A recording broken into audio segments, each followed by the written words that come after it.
So, guys, I have watched Pastor Mlombi and his wife, and all I can say is that Nandi needs to get it into her head that she's not a queen of any village or a town, and having multiple kids, having many kids, and expecting the pastors, the church, to be the one that takes care of them, while you complain that they are not taking care of them, is not a good thing, and it's not something to be proud of, especially in the Ramaphosa's economy. So it starts with them moving out of one of the lodges, and they were sharing a one bedroom or one room, and they are moving to a house in Sandton that she complained that she got kicked out a few months back, and then people were calling her out for having 7 kids and relying on donations and on Facebook. And all I'm saying is that can't this woman be earning as the people who are on Facebook earn as well, and make her money through like that instead of just asking for donations? Use those 7 kids to make money. Use the pastor storyline to make money. Actually, that might be the reason why. How long have they been back together? That might be the reason why the pastor is back in her life, even though she's pregnant and she's almost almost about to give birth, because they had separated, right? And we found out in episode 4 that there was a family member of this pastor that was suggesting that they break up. And I'm just like, it's tough, because since the first episode, when they went into that house where they didn't have enough money to take the kids from a house in Sandton to a school somewhere else, that costed them close to 500 rand per day. I don't know if it's one trip or per day. And the pastor as well, guys, is busy getting drunk. He's busy losing his marbles. He's busy giving the church more ammunition to not rehire him back. And I'm like, what type of a man is this that's not able to notice that, you know what, I am in a cuck situation and I need to get myself out of it, and alcohol is not going to be my best option. And also, okay, but I can't say what type of a man is this, because a lot of human beings use alcohol as a crunch, especially in this country with the alcohol intake rates that we have.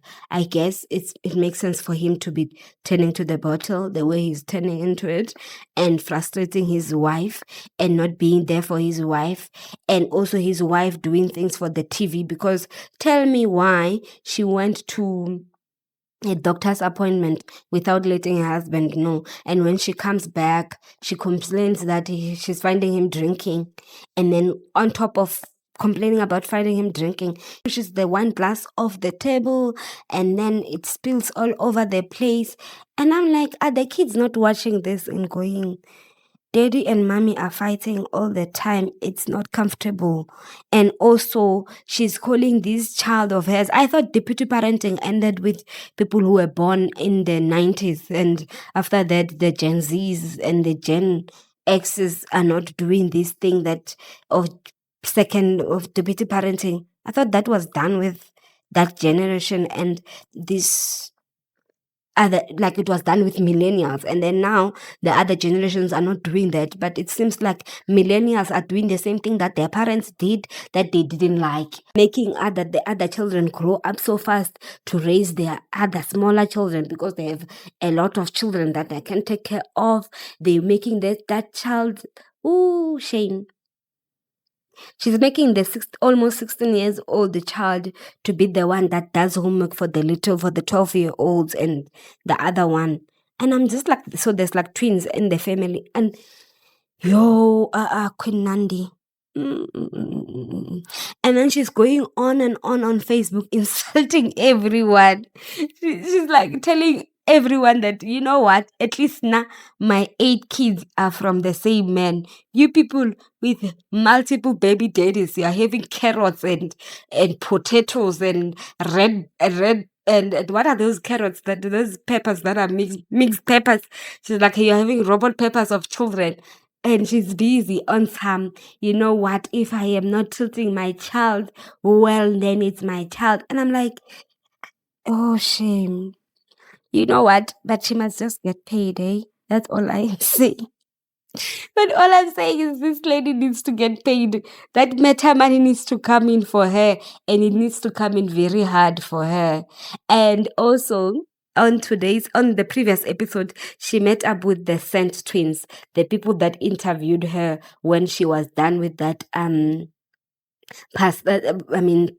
pastor's wives. Yes, pastor's wives. When she was done with the pastor's wives, and she was explaining their evictions from the church house, and also how the church wanted her to get rid of one of the babies before they were born, and all of those things. And one of the twins there, she wants she and this Nandi wants an idea of how the pastor can start his own church, and she was trying to get us tea on that house that got bent from one of the twins to see how is it going. Hey, the twins went mum about their issue. I hope they update us.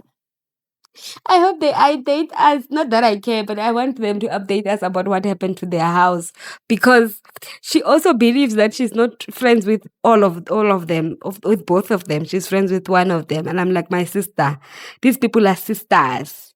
You have to actually they are twins. You have to be friends with both of them, or you are not their friend, because they are friends. Unlike if they were not friends themselves, then it will make sense then for you to be friends with one of them, if like it can work. But like with these ones, but actually I think it can actually work, especially if they are like an honest people, and they don't live life for one another. I think with them it's actually, I'm lying. I don't know. I don't know their life like that. I know the life that they show us, and I know that when their house get bent, they are able to set up a camera and cry in front of it. So Nandi is maybe taking a notes from one of their stories, and she needs to keep at it and keep writing nonsense on Facebook, take videos, do all of those things, so that we all reacting on it and going, wow, what did she say? Is Nandi okay? Because she said that you might, as today she wrote, so this is why I'm talking about it, because I was like, yo, I can't do with this show.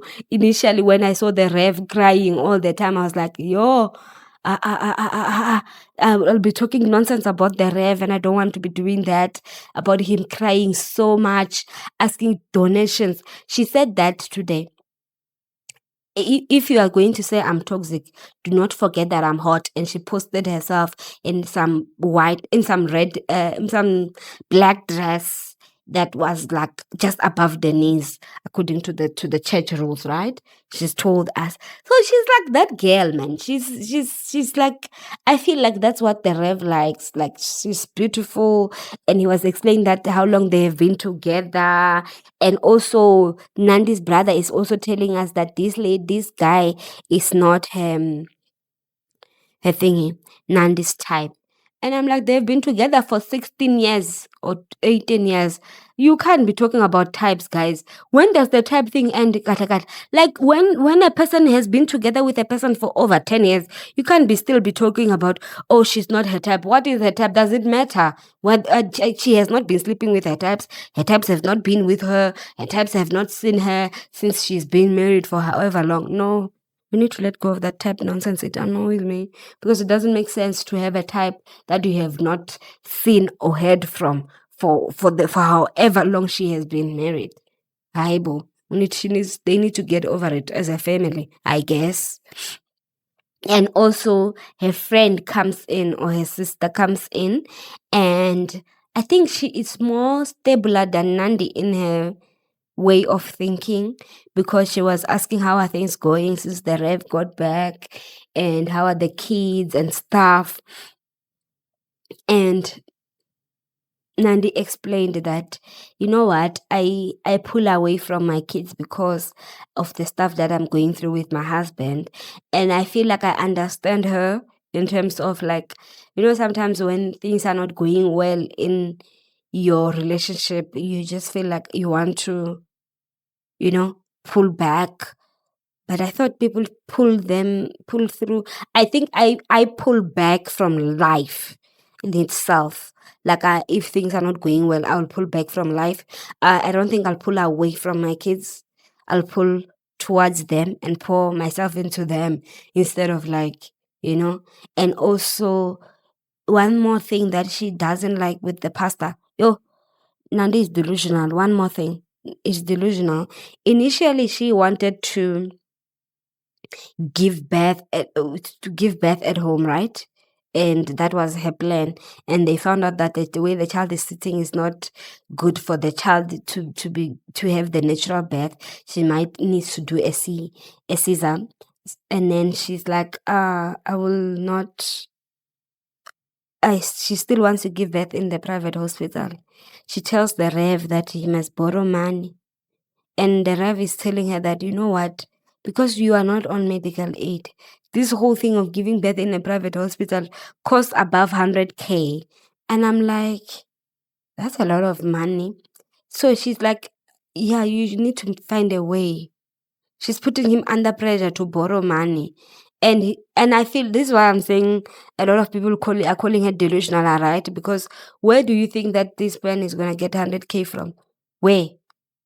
From who? Who's going to borrow him 100K? The bank won't borrow someone who's not working even 10,000. Maybe they might, but that's irresponsible lending. So, it's not making sense. But she wants him to go out there and borrow money. That's just it's the thing that shocks me the most. And also the Rev took an initiative to go to townships to offer a service where he'll be bearing people he doesn't know for a fee. I'm like, okay, it's not such a bad business idea, because he's saying that he has a calling to be a pastor. He has a calling to preach the word of God. So I get him. He needs to go out there, preach the word, and also get the masses, because even, especially in funerals, people don't go for the word of God. They go there to bury the person, right? But if your preaching is really good, then they might be, coming to the Lord, you know? Like, yeah, those type of things. I feel like I get him. And also Nandi does a nice thing for her child, the 16 years old child, and he's like, yeah, she does a spa for him and for her, and she's also crying about the fact that her dad, when he's drunk, it seems like that when he's drunk he takes it out on her. And I'm like, at what, like, we have not seen that part, and these people have been there when you and your brother were going to school in the morning, so they didn't show us the time when your dad was drunk and taking it out on you. What was he doing that we have not seen? Because we have not seen that when we are on episode 4, and this girl has told her cousin that she can't wait to leave this family and go to Cape Town and study far away from them. But I'm just thinking, Nandi has the capacity to uproot the children's lives and go to Cape Town and stay there so that she can be closer to her firstborn, so that her firstborn can help her raise the other kids. It's actually possible.